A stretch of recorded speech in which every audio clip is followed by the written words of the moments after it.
If you're waiting for people to stick their hand out and say, can you please give me, I haven't eaten, or I have a baby in my arms and we don't have food, etc., then you waited too long.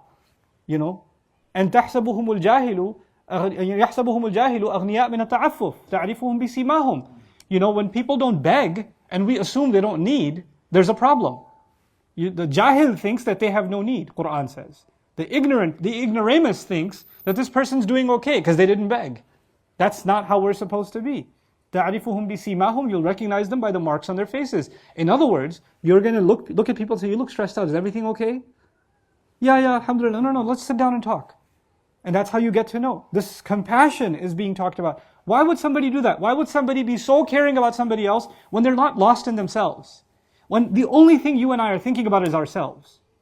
When all we're thinking about is, أَكْرَمَهُ وَنَعَّمَهُ or qadara alayhi rizqahu. That's all that's going on in our minds. We're so lost in our own world. How are you ever going to even have time to look at the face of the person next to you? Well, how is that going to happen? And so Allah says, no, you're too lost in yourself. You don't honor the orphan. You don't encourage the food of the miskin. وَتَأْكُلُونَ التُّرَاث. And forget the strangers that you meet. The yatim and the miskin may be from your community, but in your own family, when somebody passes away. وَتَأْكُلُونَ التُّرَاث. You eat the inheritance. And the idea of eating, actually, Ibn Ashur said this is an Quranic invention. This expression of eating inheritance was not used in Arab literature anywhere. In other words, Quran used this expression to describe something. When you eat something, there's nothing left. When you eat something, it's gone to waste now. It was consumed entirely by you, and it has no other benefit left. That's the idea of eating, as opposed to taking. If you take something, you might give it back also. What Quran is commenting on here is, you people, when it comes to the inheritance distribution, the strong among you, which was what the Arab Jahili culture was, the strong among them, the older brothers, or the son, as opposed to the mother or the sister or whatever, whoever was stronger, would quickly come, take everything, and put it away, or invest it, or use it up. They would eat it, so you can't even touch it anymore. It's gone now. Or they take the horse and they already sold the horse and use the money to get something else, and it's gone. The money can't be touched anymore. They lock it up. This is تَأْكُلُونَ التُّرَاث. You quickly consume, take over the inherited money, أَكْلًا. You eat it, and this is what's called a maf'ul mutlaq. But what it does is, you eat it viciously. You just devour whatever comes in front of you. And if that wasn't enough, Allah commented with another pretty scathing criticism word. He said, لَمَّا تَأْكُلُونَ التُّرَاثَ أَكْلًا لَمَّا فيه ملحظ من مادية الأكل ومذاق طمعه دون نظر إلى وجهه ومصدره. They say it's actually, this is an observation by Allah, that the person is eating, they don't care where this money came from, they don't care who else needs it or wants it, they just want it, that's it, they're done.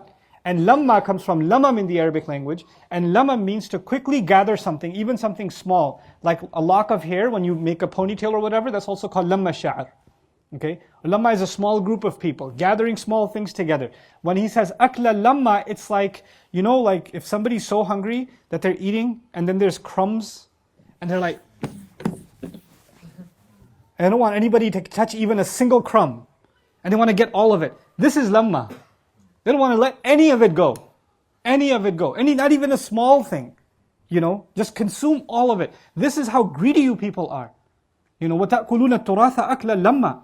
No, these ayat are actually well before any revelation about inheritance law was given. Surah An-Nisa came, Surah Al-Baqarah came, talked about what family members are owed. But before you talk about what percentage goes to who, first you have to deal with the problem of greed. You see what happens even in Muslim families now, when inheritance issues come up, we decide to quote the Sharia way later on. But first and foremost, what is the first consideration? What am I going to get? What am I going to get? What am I going to get? And even the interpretation of the law of the Sharia is twisted and turned so that somebody can get more and somebody gets to get less.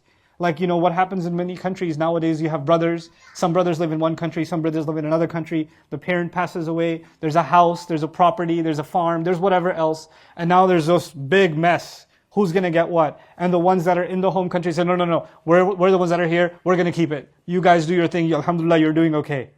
You're doing fine. Or somebody comes from abroad and says, well, we can afford better lawyers or whatever, we're going to take all of it, or whatever else. and everybody's involved, and their wives are involved, and their chachis are involved, and everybody's involved, and they're just fighting over. This is, and then they have the audacity to argue this is Allah's book or the Sunnah of the Prophet ﷺ. وَتَأْكُلُونَ التُّرَاثَ أَكْلًا لَمًّا. If your consideration, all of it is just to eat, consume, get more, get more, get more, and that's the ultimate expression of selfishness. You don't even care about who needs in your family.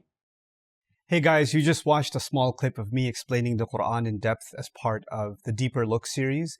Studying the Quran in depth can seem like a really intimidating thing that's only meant for scholars. Our job at Bayyinah is to make deeper study of the Quran accessible and easy for all of you. So take us up on that challenge. Join us for this study, the Deeper Look of the Quran, for this surah and many other surahs on BayyinahTV.com under the Deeper Look section.